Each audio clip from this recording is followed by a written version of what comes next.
You're watching Tennessee Football Talk. My name is Joey Peterson. We are brought to you by Prize Picks. Another at-home video for you this weekend. Scrimmage was yesterday. We gave you a reaction to it as soon as it was over. And on today's show, we're still going to be talking about that scrimmage, but we're going to give you some winners and losers coming out of Saturday. Now, I do want to give a disclaimer. If you make my losers list, it's not because I think you suck at football. It's not because I think I'm better than you. It's not because I hate you. It just means your stock is down a little bit coming out of yesterday's scrimmage based on where it was maybe going into it. Think of it almost as stock up and stock down. Appreciate you guys for spending your time with us on a Sunday. If this is your first time, make sure you are subscribed. Usually a little bit of a different look, right? We're usually in studio, full graphics package, but wanted to talk about everything that happened yesterday. So we're ripping this one from home today. All right, let's start with the winners list. I don't think you're going to be surprised with who my number one winner is after yesterday's scrimmage,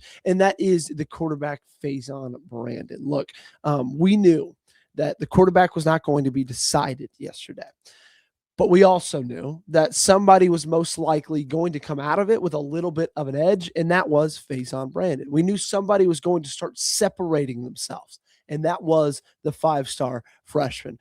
Brent Hobbs spoke right after the scrimmage with Austin Price on the 2-minute drill. And look, he said, I think Faizon Brandon is a guy that it feels like the more players that are on the field, the more plays he seems to make. As Josh Heupel said, they both took care of the ball, but you hear a lot of people, and it's the talent of Faizon that oozes out. Patrick Brown of 24/7 Sports says Faizon Brandon was better in the eyes of the people that we spoke to. And again, it wasn't necessarily that George was bad. It's just Faizon was more of a playmaker, and kind of what plagued George in the spring reared its ugly head again, where he was holding on to the ball a little bit too long. He did throw an interception, but that was more of, Arion Carter making an absolute freak play than it was George putting the ball in harm's way. But, what I was hearing and kind of what you hear people talking about is a lot of checkdowns and a lot of, just holding the ball on a little bit or holding the ball a little bit longer than you want your quarterback to if you're going to operate an efficient offense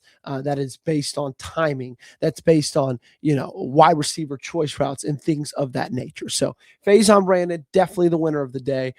Does not mean that quarterback battle's over, right? We're going to have a full week of practice, going to have another scrimmage in 6 days from now. But I do like how Faizon has positioned himself in this quarterback battle. I'm going to say Mike Matthews is my second biggest winner. Pete Nakos put out an article yesterday. He said, look, Mike Matthews continues to have a strong summer. Excitement is high for what he can accomplish in 2026, man. And I am right there with it. I think we all believed that the physical, body type, athletic abilities that Mike Matthews possesses is perfect for a wide receiver in the sport, right?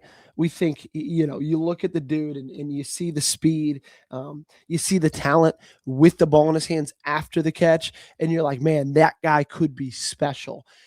And he had a great year last year, like over 800 years. That's nothing. Over 800 yards is nothing to scoff at, but we all know he could be a little bit more consistent when it comes to catching the football. Okay. And apparently that's been a massive improvement. He was great, first couple weeks of training camp was great yesterday, hauled in a couple of deep balls from Faizon Brandon. And I think he's a guy that saw how people, myself included, have been talking about Braylon Staley as this team's wide receiver one. And he's saying, you know what?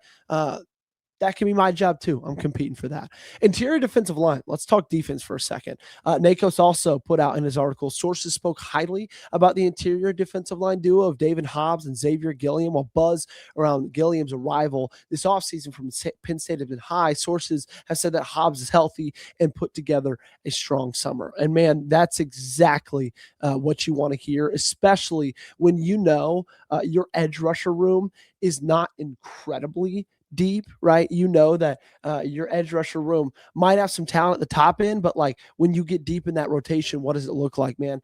and you need your interior to step up and kind of generate some of those pressures you may have lost off the edge.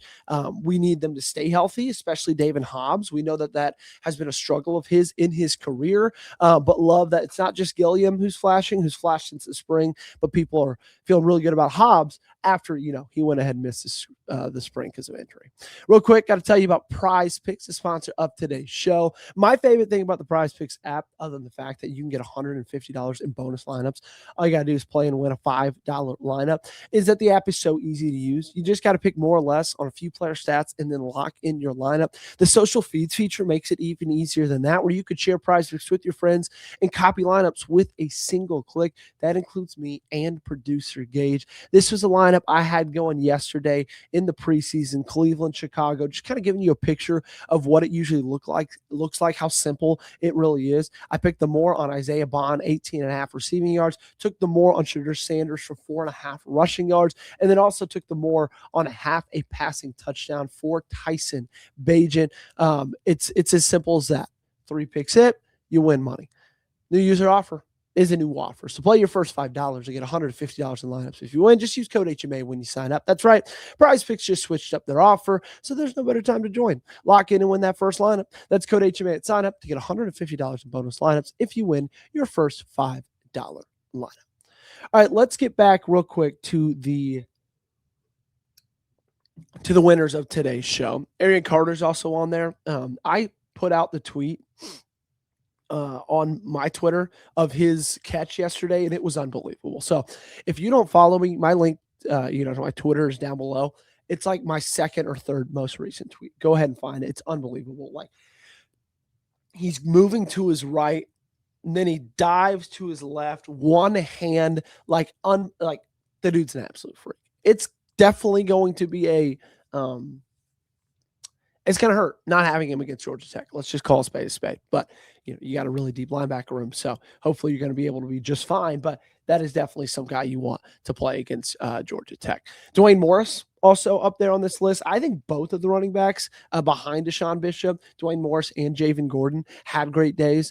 Duane Morris, ripped off a 99-yard touchdown run, and apparently there's just been a ton of buzz about everything that Javen Gordon's been doing over the last couple of weeks. I think this is, sneakily one of the deepest running back rooms we've had. I think this might be the deepest running back room we've had since 23, when it was, a really strong 1-2 punch of, Jalen Wright and Dylan Sampson. I think this might be the strongest room since then. I'm going to put Tyreek King and Hakeem Dodson on my winners list as well. Kind of depth wide receivers that you don't really expect or never really expected to be, elite contributors. Those guys have made a lot of plays. Tyreek King made a lot of plays yesterday. Hakeem Dodson set up a touchdown the very next play for Faizon Brandon and Ian Duarte. So those guys really, really stood out and keep standing out. I don't think they're going to compete to be a wide receiver 3, but you need guys in a rotation. It cannot be like it was last year, where you only had 3 guys to go to, and that those guys played 95% of your entire snaps for the season. Okay. So having guys that are flashing during scrimmages and camp and things like that, I think is really beneficial for your offensive operation. And the last step is Cooper Ranvier. How about this? Kicker made the Pete Nakos article. Sources told on 3 on Saturday that Louisville transfer addition Cooper Ranvier was on point. The All-ACC selection has pieced together a strong camp and has calmed any fears Tennessee fans had in the kicking game. Hey, that's all I need to hear. Not going to talk kicker too much. We know exactly how that went down last year. And so the fact that Cooper's having a strong camp and had a strong day yesterday gets me fired up. All right, let's talk losers now. I've got 3 of them. I think that George MacIntyre has made this list. And again, not because I think he is a loser, but because his stock has fallen a little bit from where it was going into it, right? Going into Friday, going into Saturday morning, we were hearing that it was neck and neck, right? These 2 guys were right next to each other, not much separation. And then the scrimmage happened. Faizon separated a little bit. So just automatically, you got to think Georgia's stock is down just a little bit because of how much higher at the moment, even if it's not that much higher, Faizon Brandon's is. I think what's plaguing George is, from all the reports of this spring and this fall and, I just think he's got to go out there and rip it, man. And I know that sounds juvenile, maybe. I know that sounds like it's not incredibly analytical, but at the end of the day, it's like at this point, if you're already in second place in this battle, what is there to lose? Go out there and act like, this is like you've got nothing to lose. Go out there and rip the ball. Stop checking it down. Stop holding on the ball too long. Go out there and be Tony Romo for a second, okay? Go out there and be Brett Favre for a second. Throw a pass you maybe shouldn't, but try to make a play. That's kind of what I think and how I feel about GMAC going into next Saturday. A couple of losers in the tight end room. Ethan Davis, because he did not scrimmage and he has not been out there since practice number 1.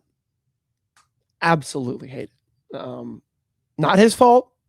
Injuries are a part of this game, and I think they're just being very cautious because they've been a part of his history. But still, man, that guy is this has been something that's plagued him for his entire career. So hopefully he can somehow get back out there. And then DaSaahn Brame. I know this might surprise a lot of people. It surprised me because he had been a consistent winner so far throughout training camp. And Brame's going to make the losers list, apparently from multiple different sources. Struggled when it came to catching the football, had a lot of drops, wasn't the best in the passing game. And that was always what you heard was his strong suit. Over the last couple of weeks, it was DaSaahn Brame, elite as a receiving tight end, got to definitely work on his blocking. Well, if we need to work on the blocking and now we need to work on the pass catching, that's a little bit of a step back, and especially from where he was going into yesterday. So those are your winners, a lot more than losers, which is a good thing. But scrimmage number 1 in the books officially. And we got to look forward to this next Saturday. So appreciate if you guys hung out with us. Make sure that this isn't the last time. Subscribe. We're going to be here all season long, and we'll see you tomorrow.